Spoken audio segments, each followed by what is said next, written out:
Shalom saudara yang dikasih Tuhan.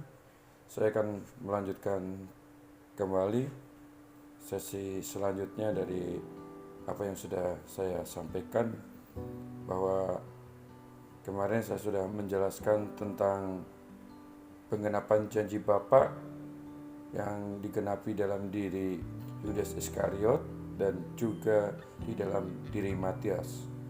Terus kemudian yang ketiga ini saya akan menjelaskan tentang penggenapan janji Bapa tentang Roh Kudus, tapi saya akan membawa Bapak Saudara ke bagian tema yang baru, adalah peranan Roh Kudus dalam hidup orang percaya.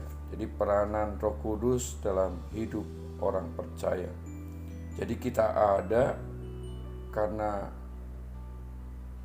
Roh Kudus seharusnya yang memimpin hidup kita, sehingga kita tidak hidup sesuka kita, hidup menuruti keinginan kita, tetapi hidup menuruti kehendak Kristus. Saya hanya sekedar mengingatkan Bapak Saudara, penggenapan 3 janji ini ya antara di dalam diri Yudas Iskariot, dalam Matias, dan Roh Kudus. 2 bagian sebelum penggenapan Roh Kudus adalah tentang kedua pribadi, Yudas dan Matias. Saya berharap Bapak Saudara menentukan pilihan mana yang ingin dikenapkan di dalam diri kita. Apakah kita akan seperti Yudas?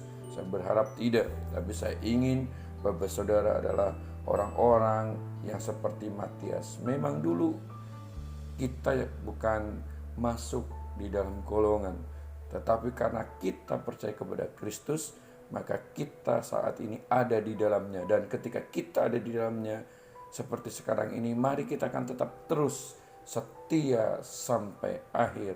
Bahwa kesetiaan, integritas, juga Bapak Saudara, karakter Matias inilah yang kemudian ia ditentukan untuk menggantikan Yudas Iskariot sesuai dengan doa para rasul di loteng Yerusalem. Saya akan menyampaikan kembali, saya akan membawa Bapak Saudara ke alur ke belakang ketika Yesus masih bersama-sama dengan para murid. Saya akan membacakan Bapak Saudara, tadi temanya adalah peranan Roh Kudus dalam hidup orang percaya. Saya akan membacakan dalam Yohanes pasal yang ke-14 dari ayat 15 sampai 17. Nanti saya lanjutkan 25 dan 26. Yesus menjanjikan penghibur. Jadi Roh Kudus ini telah dijanjikan sebelum Yesus mati. Yesus sudah menyampaikan pesan ini kepada para murid-murid untuk mereka mengerti dan memahami apa yang telah Yesus katakan. Yohanes pasal 14 ayat yang ke-15, "Jikalau kamu mengasihi aku, kamu akan menuruti segala perintahku." Yang pertama, dalam bagian ini Yesus berkata bahwa jikalau seseorang mengasihi Kristus, maka ia harus hidup menuruti segala perintahnya. Jadi kunci pertama untuk kita menerima penjelasan selanjutnya daripada apa yang ingin saya jabarkan Bapak Saudara adalah ketika kita mengasihi Tuhan dan mengikuti perintahnya. Karena mengikuti perintahnya, maka kita akan paham dan mengerti tentang apa yang dikerjakan penghibur dalam diri orang percaya. Tetapi kalau kita tidak mengikuti apa yang menjadi perintah Yesus, kita tidak mampu dan kita tidak mengerti. Jadi kunci pertama untuk kita mengerti tentang penghibur dalam diri orang percaya adalah ia menuruti perintah Tuhan Yesus. Perintah Tuhan Yesus tentunya Bapak Saudara memahami ada banyak perintah-perintah, tetapi intinya adalah apa yang kita perbuat, apa yang kita lakukan, apa yang kita pikirkan adalah sesuai dengan kebenaran firman Tuhan. Kemudian ayat 16, "Aku akan meminta kepada Bapa dan ia akan memberikan kepadaku seorang penolong yang lain, yang ia akan menyertai kamu selama-lamanya." Jadi ketika nanti Yesus terangkat ke surga, ada seorang penolong yang lain, yaitu Parakletos. Bapak Saudara, dalam bahasa Yunaninya itu tulis Parakletos. Parakletos inilah Bapak Saudara yang akan menyertai setiap keberadaan para murid pada waktu itu sampai selama-lamanya. Dan tentunya hari ini kepada setiap kita orang yang percaya. Jadi dia akan menyertai Roh penolong atau parakletos itu akan menyertai selama-lamanya. Menyertai selama-lamanya. Ya, kalau bahasa dalam makna literal berdasarkan teks adalah dia akan menyertai sepanjang umur hidup kita. Jadi sepanjang umur hidup kita, Bapak Saudara, berapa lama di muka bumi ini, ia akan menyertai kita. Dan kemudian ayat selanjutnya 17, yaitu roh kebenaran. Dunia tidak dapat menerima dia, sebab dunia tidak melihat dia dan tidak mengenal dia, tetapi kamu mengenal dia, sebab ia menyertai kamu dan diam di dalam kamu. Jadi Bapak Saudara, yang di sini dikatakan roh kebenaran. Jadi yang akan datang itu adalah roh kebenaran. Jadi yang ada dalam diri Roh Kudus itu, Bapak Saudara, adalah roh kebenaran. Jadi yang ada bukan hal yang lain. Ia adalah kebenaran. Ia adalah sesuatu yang memang benar. Makanya ayat yang pertama tadi dikatakan, jika kamu mengasihi aku, kamu harus menuruti perintahku. Kita harus menjadi orang yang benar. Baru ketika kita benar, maka kita akan menerima roh kebenaran itu di dalam hidup kita. Jika kita melakukan apa yang tidak diperintahkan oleh Tuhan, kita tidak taat, maka roh kebenaran itu tidak ada di dalam diri kita. Jadi Bapak Saudara, ketika kita ingin menerima Roh Kudus atau roh kebenaran itu adalah yang pertama tadi di ayat yang paling atas di sana dikatakan, hiduplah menurut perintah-perintahku. Yesus berkata demikian. Jadi kita harus mengikuti perintah-perintah Yesus.